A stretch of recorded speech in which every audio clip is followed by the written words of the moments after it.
Malaquías 2, 10 al 16. ¿Acaso no tenemos todos un mismo Padre? ¿No nos ha creado un mismo Dios? ¿Por qué pues somos desleales los unos con los otros y profanamos el pacto de nuestros padres? Prevaricó Judá.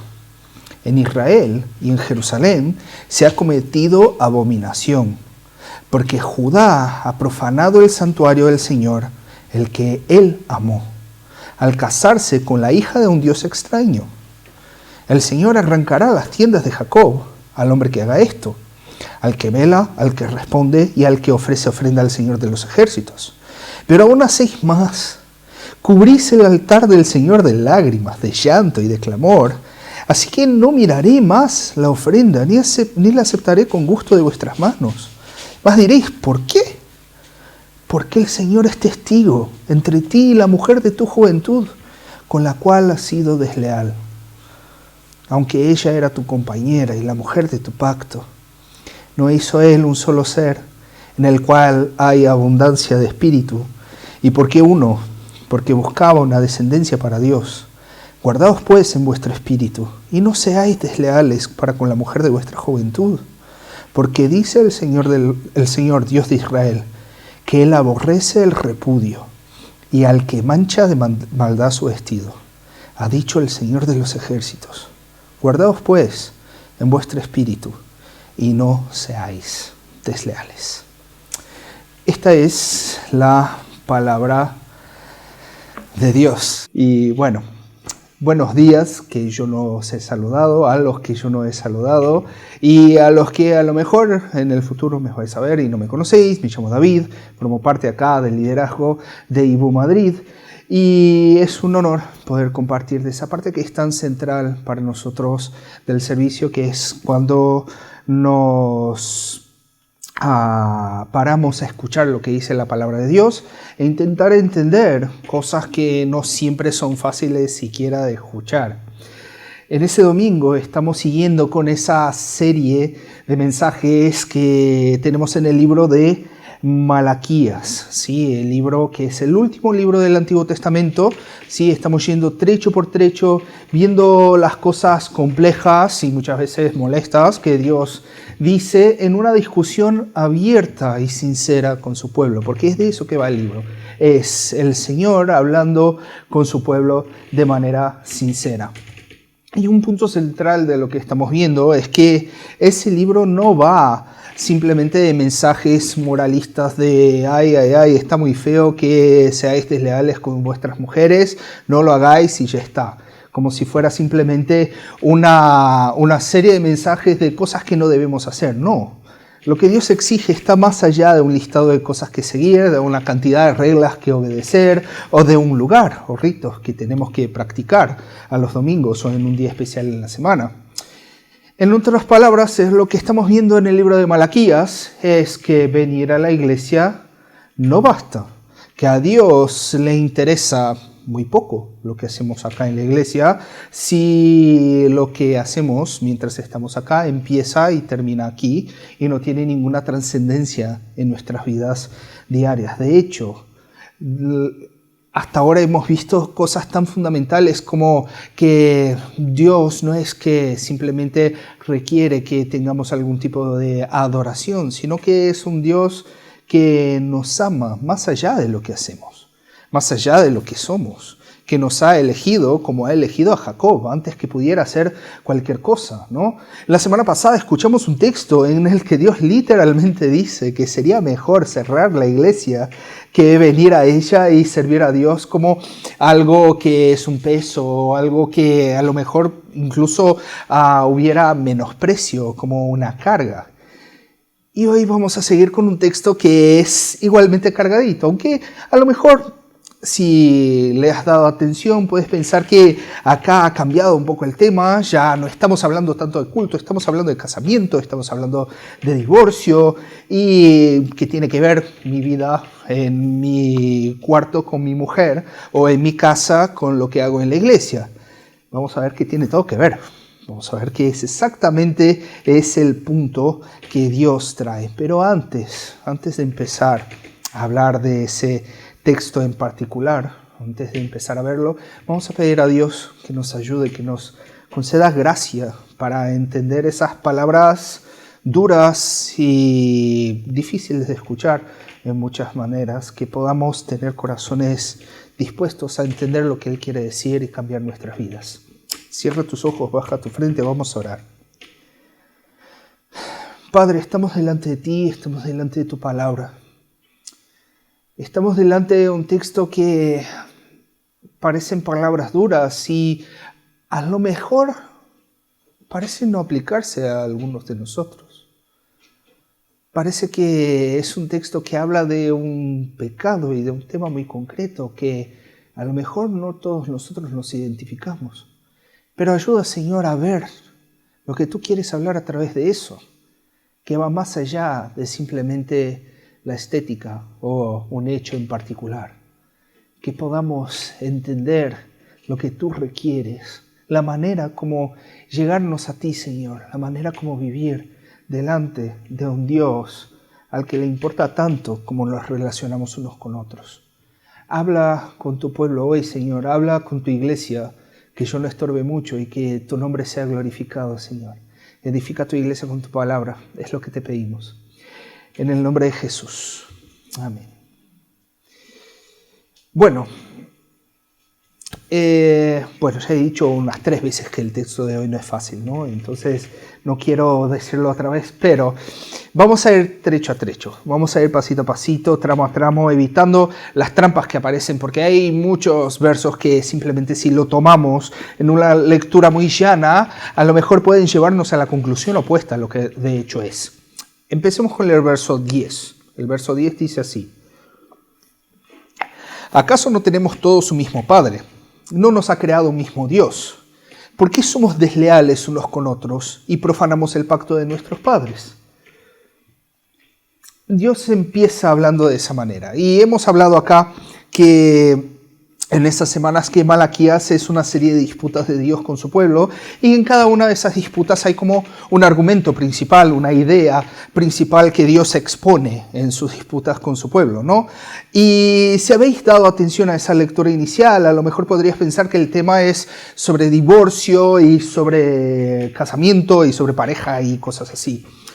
Y sí que el divorcio va a ser un ejemplo, a lo mejor más bien va a ser el caso extremado del punto de lo que Dios está haciendo, de un hecho abominable delante de Dios, de un hecho que Dios no lo acepta delante de su pueblo y que es algo muy claro en ese primer verso, que es la deslealtad en las relaciones personales.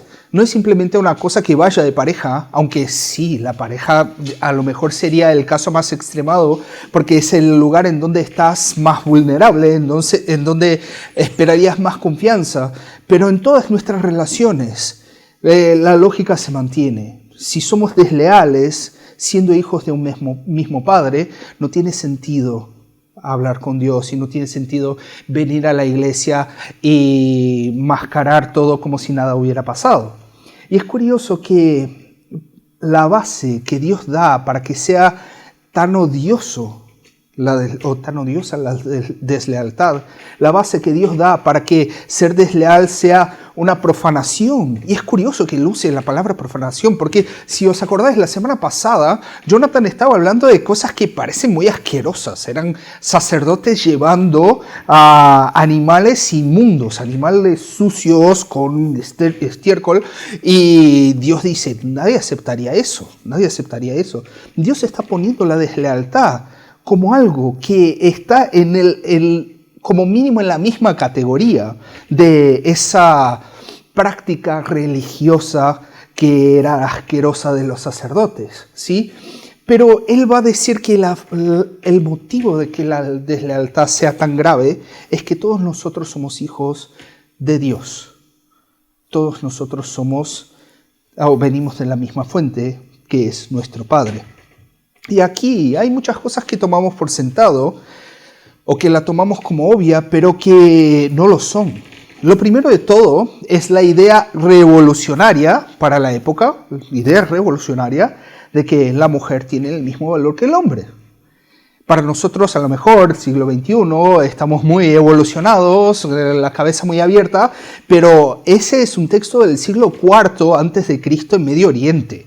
En Medio Oriente hoy día las cosas para las mujeres ya no son muy fáciles. Imagínate, siglo IV antes de Cristo. ¿Y qué va a decir Dios? Va a decir que todos somos hijos de un mismo Padre, que todos tenemos igualdad de condiciones delante de Dios. Somos partes del pacto divino de igual manera. La Biblia, lejos de ser un libro machista, un libro que se enfoca simplemente en los hombres, da vuelta a lo que es la manera de pensar de su tiempo. Da vuelta a lo que sería el lugar común, porque si simplemente el hombre fuera dueño de su mujer, en aquella época sería lo natural. Pero acá Dios dice que somos todos hijos de un mismo Padre. Estamos en igualdad de condiciones, entonces no tiene sentido la deslealtad.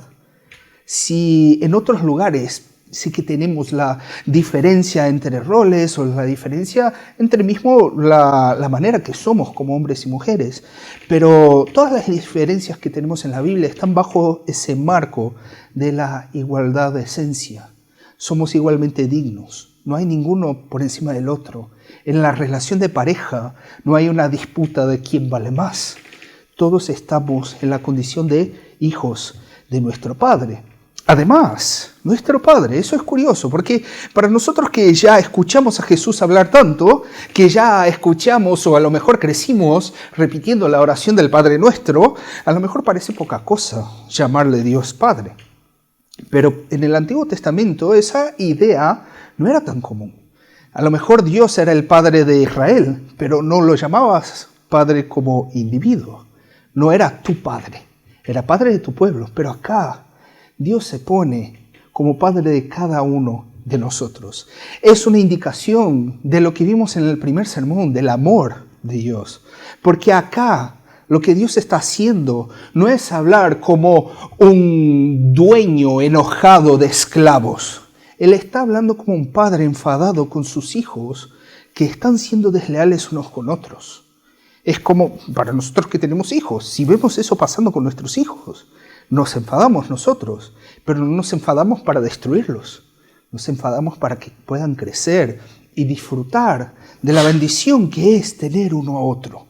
No tiene sentido esa deslealtad. Pero en esa ocasión, esa deslealtad tiene una cara muy, pero que muy bien definida. Y lo vemos en los versos 11 y 12. Para empezar a hablar de a lo que se parece esa deslealtad. El verso 11 dice: prevaricó Judá. En Israel y en Jerusalén se ha cometido abominación, porque Judá ha profanado el santuario del Señor, el que él amó, al casarse con la hija de un Dios extraño.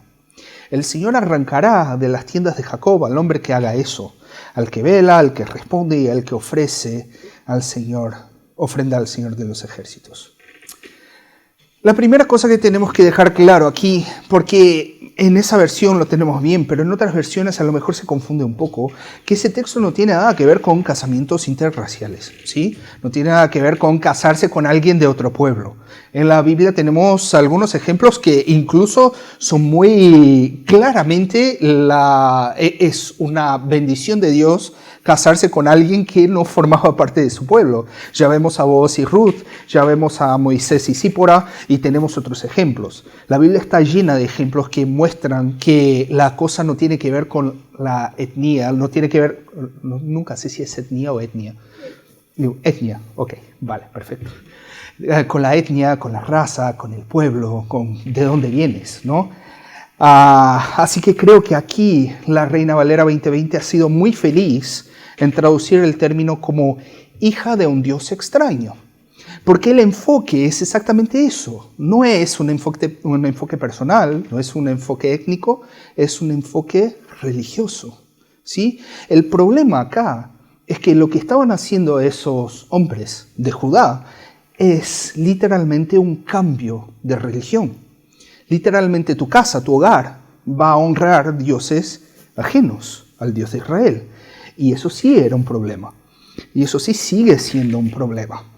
Y a lo mejor si creciste en la iglesia, ya escuchaste mismo algún tipo de terrorismo legalista de no te puedes casar con nadie que no sea creyente. Y claro, entiendo que haya exageraciones, entiendo que haya excepciones incluso. Incluso hay casamientos que se dan entre personas que no son de la misma fe y por gracia todo termina bien. El apóstol Pablo va a recomendar que si eres casado con alguien que no profesa la fe en Jesús o no profesa la fe en Jesús, que no te separes de la persona, porque el casamiento es algo que importa sublimemente. Ahora, pensemos en cuál es el sentido que no puedas compartir con la persona que es más importante para ti lo que es más importante para ti. Porque el cristianismo, la fe cristiana para alguien que lleva el cristianismo en serio, es la cosa más importante para uno. Y la persona con quien te vas a casar es la persona más importante para ti. ¿Cómo que no vas a poder compartir cosas tan centrales de tu vida con una persona tan central para ti? Además, sería natural querer honrar a la otra persona, querer honrar a lo que cree la otra persona, porque quieres a esa persona. Entonces, es simplemente algo que es una obviedad. Casarse con alguien que no profesa la misma fe es sacarte la oportunidad de vivir tu fe de manera plena, de que tu casa, que tu hogar, que tu vida de manera plena refleje aquello que crees. Y era exactamente eso lo que estaba pasando acá, porque hombres elegían honrar a otros dioses por casarse con mujeres de pueblos que adoraban a otros dioses. Ellos decían, en la pelea entre lo que quiero o lo que quiere mi corazón en el sentido de pareja y lo que mi fe dice en relación a Dios, gana mi pareja, gana lo que quiero yo, no lo que dice Dios. Más hay algo más aquí, porque no es solamente eso de que no puedo compartir lo que es central, y si no puedo compartir lo que es central, muestro que lo que es central no era tan central así. Muestro que está en un lugar secundario. Hay algo más aquí, porque más adelante vamos a ver que la deslealtad de ese pueblo a Dios, de esa deslealtad uno con otros, no era simplemente adorar a gente que, o casarse con gente que adoraba a dioses ajenos, sino que se estaban divorciando de sus mujeres, de la gente de su pueblo, con quien habían compartido la vida desde la juventud, dejándolas desamparadas, echándolas de sus casas, para entonces casarse con otras mujeres. Y eso nos va a conducir a la gravedad del tema, y va a dejar muy claro ese tema en los versos 13 y 14, y vamos a ver el punto central de todo eso, es lo que estaban haciendo esas personas, que no era simplemente, ay, mi corazón ganó en ese sentido, ahora lo que quiere mi carne vence lo que dice mi fe. No, era más grave que eso. El verso 13 dice, pero aún hacéis más. Cubrís el altar del Señor de lágrimas, de llanto y de clamor. Así que no miraré más la ofrenda ni la aceptaré con gusto de vuestras manos. Mas diréis, ¿por qué? Porque el Señor es testigo entre ti y la mujer de tu juventud, con la cual has sido desleal. Aunque ella era tu compañera y la mujer de tu pacto. Aquí vemos claramente que lo que era más grave era la deslealtad porque el matrimonio se había roto. Y otra vez, acá estamos hablando de la relación, que es la relación más profunda entre las relaciones humanas. Entre todo lo que creó Dios de relaciones humanas, el matrimonio es lo que es más profundo. Porque es una persona que no te viene obligada por la vida. Tus padres no lo eliges, tus abuelos, tus hermanos, siquiera tus hijos, aunque los amas. Pero la persona con quien te casas, la eliges tú. Y la eliges para compartir todo de tu vida. Compartir tus bienes, tu historia, tu nombre, tu descendencia, tus emociones, tu espíritu, tus planes, tu cuerpo, todo. Esa es la relación máxima que existe, es lo que refleja la propia unidad divina. Y da fe delante de toda una comunidad, delante de toda la sociedad, de que eliges eso libremente. De que nadie te obliga a amar a esa persona y que te comprometes a amarla por siempre, perpetuamente. Y en aquellos tiempos, ese juramento, ese pacto, conllevaba una condición de vulnerabilidad para la mujer que era extremada, porque la casa y las propiedades eran de su marido. Entonces, si el marido echaba a su mujer, ¿qué le quedaba a ella? Le quedaba la opción de volver a la casa de su padre, cuando podía, y si no, una vida durísima de mendigar, o casi mendigar, o la prostitución, que siempre ha existido y seguirá existiendo. Pero a esos hombres les daba igual. Les daba igual, y aquí creo que llegamos al punto que es central de todo ese mensaje, a lo que es exactamente el problema, que habla de una realidad muy sencilla pero frecuentemente ignorada. La realidad de que nuestra vida es una, de que somos íntegros, de que no hay división, no hay como ser una muy buena persona, muy moral, muy decente, muy preocupado con los otros aquí y acá ser un desgraciado que no se importa con nadie. No podemos ser buenos y fenomenales en eso e inicuos y malos en lo otro. Eso no funciona. En algún momento una parte vence la otra. En algún momento percibimos que se sobrepone una cosa sobre la otra. Y es precisamente por eso que venir a la iglesia no basta. Porque para Dios, si la iglesia es simplemente un lugar en donde vengo a engañarme a mí mismo, un lugar en donde vengo después de pasar una semana toda siendo un desgraciado con todas las personas alrededor mío, siendo desleal con las personas que confían en mí, a Dios no le place para nada. A Dios no le place para nada. No existe esa posibilidad. Dios no se importa con lo que hago aquí, si lo que hago afuera no tiene nada que ver con lo que hago aquí. Si simulo ser una persona aquí que no lo soy. Y sinceramente, si ese es el caso, es mejor no venir. Es mejor no venir. Dios ha dicho la semana pasada, es mejor cerrar la iglesia. Si estamos simulando una vida que no creemos y que no vivimos, es mejor no estar acá. Porque Dios no quiere nuestro domingo. Dios no quiere una simulación de lo que hiciéramos, lo que pensamos que sería bueno que las personas vieran que es nuestra vida. Dios no quiere lágrimas y ofrendas. Él va a decir, ¿de qué te sirve venir y derramar llantos acá a mi altar y emocionarte con las canciones? Si has dejado una mujer desamparada, ¿por qué debería ver yo tus lágrimas cuando tú no ves las lágrimas de ella? ¿Quién va a secar las lágrimas de esa mujer que dejaste sin casa, sin situación, sin condiciones? ¿Crees que te voy a escuchar? Es clarísimo, Dios está indignado con esa situación. Él dice, y aún hacéis más. Él dice, eso es indignante, como si ya no fuera suficiente romper el pacto. ¿Venís acá con la cara dura y queréis adorarme? Es como si no fuera suficiente que dejáis mis hijas para uniros con mujeres extranjeras, para adorar a dioses ajenos. ¿Venís aquí a darme una ofrenda? ¿Te parece que puedes comprar a Dios? ¿Te parece que puedes engañar a aquel que ve y que se preocupa con la gente que no puede defenderse? Dios no quiere un teatro, aunque estemos en un teatro, pero Dios no quiere un teatro. Porque si no te importas con las hijas, ¿cómo dices que te importas con el padre? Si no te importas con las hijas, ¿cómo vas a decir que honras al Padre? Vienes a derramar tus lágrimas mientras ignoras las lágrimas de la mujer con quien tienes un pacto. Como decía C.S. Lewis, el cristianismo no tiene medios tintes. Él no decía eso. Él decía que o el cristianismo tiene valor infinito o no tiene valor ninguno. O Dios es verdadero y Él es el patrón y el estándar por el que vivimos todas nuestras vidas, domingo, lunes y todos los días de nuestras vidas, nuestras relaciones en la iglesia, pero la manera como vivimos en pareja, la manera como vivimos con la persona a quien no le escondemos nada. Porque es siempre así, ¿no? Si elogias a una persona o si ves a una persona y crees que ella es de una manera, luego, para ver si ella es de esa manera, de hecho, tienes que hablar con su pareja.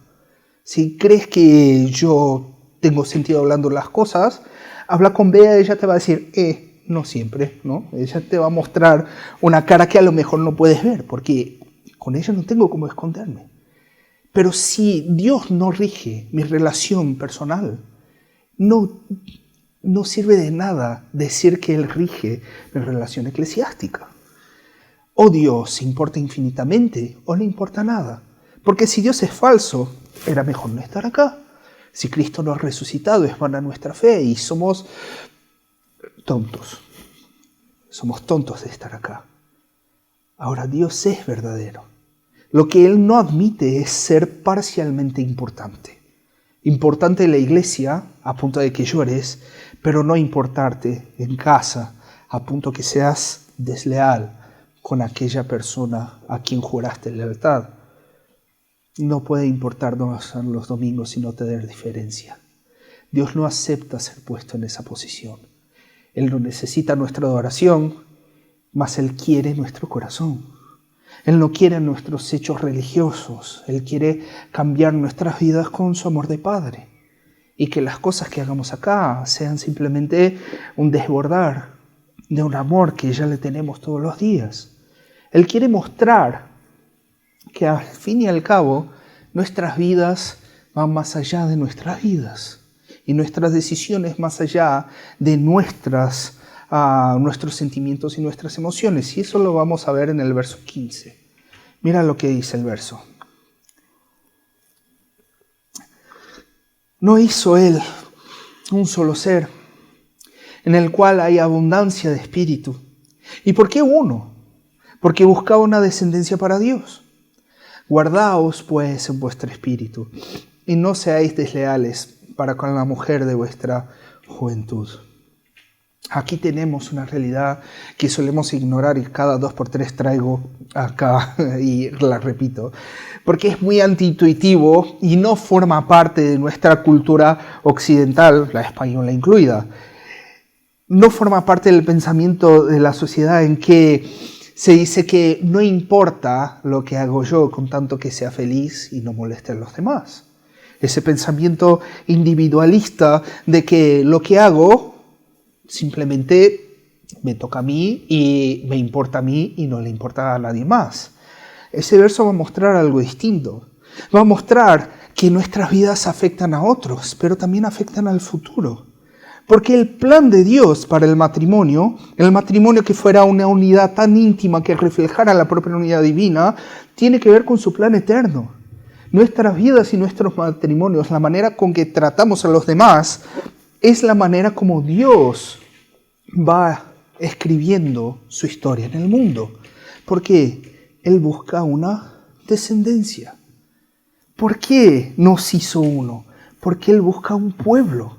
¿Por qué nos hizo reflejar su unidad divina en algo tan personal, algo tan llevadero, cotidiano como el matrimonio? ¿Por qué Él busca un plan eterno con nuestras vidas pequeñas? Un pueblo que sea reflejo de su carácter en el mundo. Personas a través de las cuales se pueda ver su plan de amor eterno en lo más trivial, en lo más básico de la vida. Así que lo que hacemos nosotros no nos afecta solamente a nosotros. La manera como vivo mi matrimonio no afecta solamente a mí y a Bea. La manera como vivimos nuestras vidas no afecta solamente a nosotros mismos. Pero somos invitados a, con la normalidad de nuestra vida, con la trivialidad y la rutina de un matrimonio, de una amistad, de una familia, de una iglesia, formar parte del plan eterno de Dios, de formar una descendencia, de mostrar su amor a través de un pueblo. No existe nada que tú y yo hagamos que sea irrelevante para Dios. No existe nada. Amar a tu mujer y a tu esposo es tan importante o más importante que venir a la iglesia. Ser leal a tus hermanos es tan importante o más importante que traer ofrendas a la iglesia. Vivir tu vida entera como un hijo de Dios que sí falla, que sí muchas veces es incoherente, pero lo reconoce en todo lo que hace. Es infinitamente mejor que ignorarlo y sacar un día a la semana para llorar al sonido de alabanzas y pensar que ahora sí estoy cumpliendo con Dios. Con nuestras vidas comunes formamos parte del plan eterno de Dios. Nuestras vidas importan, no solamente lo que hacemos aquí. Más caminando para el fin. Vamos a ver el último verso de esa disputa. Vamos a ver lo que nos dice el verso 16. Él va a decir, porque dice el Señor, Dios de Israel, que Él aborrece el repudio y al que mancha de maldad su vestido. Ha dicho el Señor de los ejércitos, guardaos pues en vuestro espíritu y no seáis desleales. Este trecho termina con un texto que es aludido por Jesús. Dios aborrece el repudio. Dios aborrece el repudio. O, para usar otras palabras de otras versiones, Dios odia el divorcio.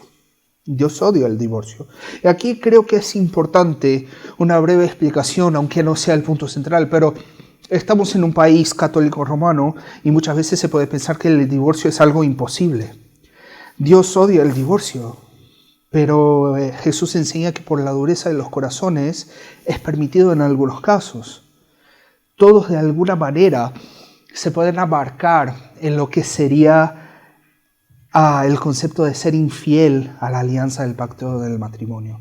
En el concepto de que es ser desleal a la alianza que tenías con tu pareja, ya sea por adulterio, ya sea por abandono, como dice Pablo, por la fe, o por desamparo, que infelizmente en nuestros días es necesario dejar claro que también incluye la violencia física, que es algo que en muchos casos es trágico. Pero de cualquier manera, el divorcio siempre es una tragedia. El divorcio y las causas del divorcio siempre son una tragedia. Tanto cuando el divorcio pasa como cuando él no pasa. Siempre son situaciones que son duras. Pero cuando pasa el divorcio es la rotura de algo que no fue hecho para ser roto, que es roto por causa de nuestro pecado. Siempre es una situación de dolor, siempre conlleva en sentirse traicionado de alguna manera, en sentirse herido por alguien a quien confiabas de todo tu corazón, de sentir la frustración de algo que ponías a lo mejor toda la ilusión de una vida y que termina en una llaga abierta y en una cicatriz, en algo que duele siquiera hablar de ello muchas veces. Y ¿sabes qué? Muchas veces escuchando eso y hablando de eso, y especialmente a los que escucháis o los que vais a escuchar y pasasteis por eso, es importante decir que Dios sabe exactamente cuál es esa sensación. Dios sabe exactamente de lo que va eso, porque la imagen que Dios elige recurrentemente para hablar de su relación con su pueblo es la del matrimonio y la del divorcio, del adulterio, de la traición. Se ve claramente en profetas como Oseas o Ezequiel, que eran bien conocidos en el tiempo de Malaquías. Acá ya pasamos todos los profetas. Así que cuando se habla de deslealtad, no hay cómo quitar esa inferencia natural de que no es solamente un matrimonio entre dos personas que está roto, es el matrimonio entre su pueblo y su Dios. Es el matrimonio de Dios con su pueblo. Y en ese punto estamos todos iguales, porque a lo mejor has escuchado esa predicación hasta ahora como víctima, o pensando que no se aplica a ti. Escuchar predicaciones como víctima es siempre malo, ¿sí? Porque nunca somos víctimas de manera completa. Pero delante de Dios todos somos culpables.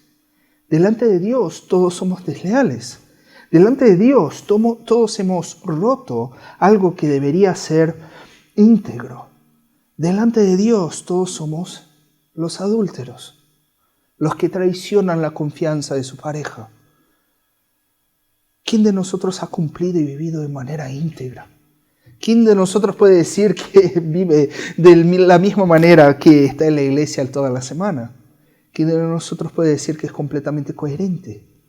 ¿Quién de nosotros reconoce la importancia de Dios en nuestras rutinas de la manera que lo hacemos aquí? cuando lo hacemos aquí, en el mejor de los casos. Mas aquí va a entrar la parte que es increíble.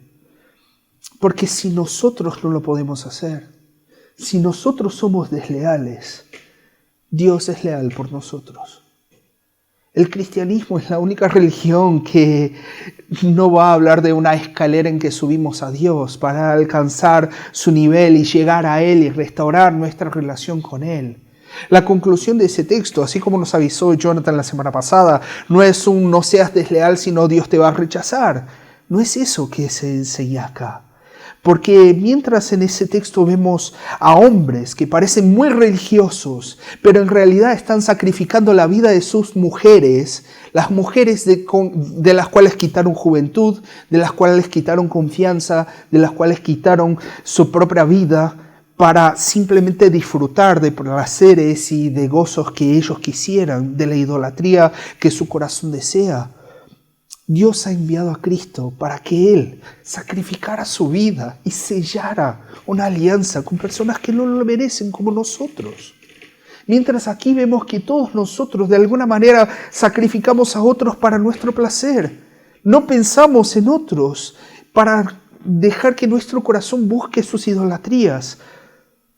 Dios ha enviado a Cristo para que Él se sacrifique y restaure la alianza con gente que no lo merece. En el cristianismo Dios baja la escalera a rescatarnos. Dios baja la escalera de la santidad a buscar a gente que es así, a buscar a gente desleal e incoherente como nosotros lo somos.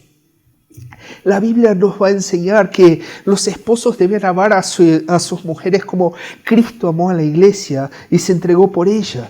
Cristo entregó su vida y unió definitivamente lo que nuestro pecado buscaba separar. Cristo hizo lo que nosotros no podemos hacer y no conseguimos hacer. Cristo se entregó por nosotros. Y no porque ahora lo tengamos todo solucionado y porque lo hagamos fenomenal, porque no lo es, no lo somos, no somos fieles, no somos leales. Pero el apóstol Pablo va a enseñar que aun cuando somos infieles, Él permanece fiel porque Él no puede negar a sí mismo. Dios no puede ser desleal. Dios no puede incumplir lo que Él ha prometido, aun cuando nosotros lo incumplimos.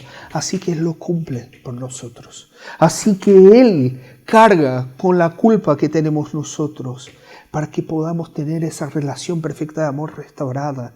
Él es fiel a su plan de crear una descendencia a través de su pueblo. Él es fiel a su plan de hacernos como su Hijo Jesús. Y no sé si percibís cómo eso cambia todo. Cómo eso lo cambia todo. Porque si venir a la iglesia no basta. Porque necesitamos ser íntegros y necesitamos vivir vidas que sean una adoración constante, que sean simplemente lo que vivimos acá todos los días. Necesitamos una vida entera que refleje a ese Dios, pero es ese mismo Dios el que nos ofrece esa vida. Él no nos pide que le demos algo, Él nos ofrece lo que nosotros necesitamos. Eso cambia, porque no venimos acá a buscar que Dios los acepte, pero venimos acá porque somos aceptados. Lo que hacemos no lo hacemos para conseguir que Dios nos escuche. Por Dios, por favor, escúchame. No, mas porque Él ya nos ha escuchado. Dios nos oye a pesar de que somos así. Por eso venimos acá. Por eso hoy podemos reflejar ese amor sin la presión de conseguir algo que jamás conseguiríamos. Podemos ser leales unos con otros, a nuestros hermanos.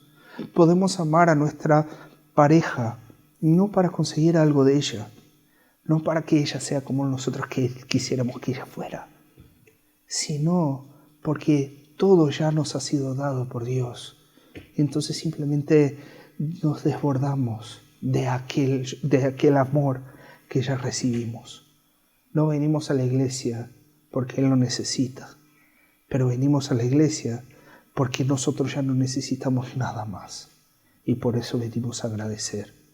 Venimos a reflejar esa lealtad, no solamente en un día, pero en todas nuestras vidas, sabiendo que aun cuando no lo conseguimos, Él sigue fiel. porque Él no se va a negar a sí mismo.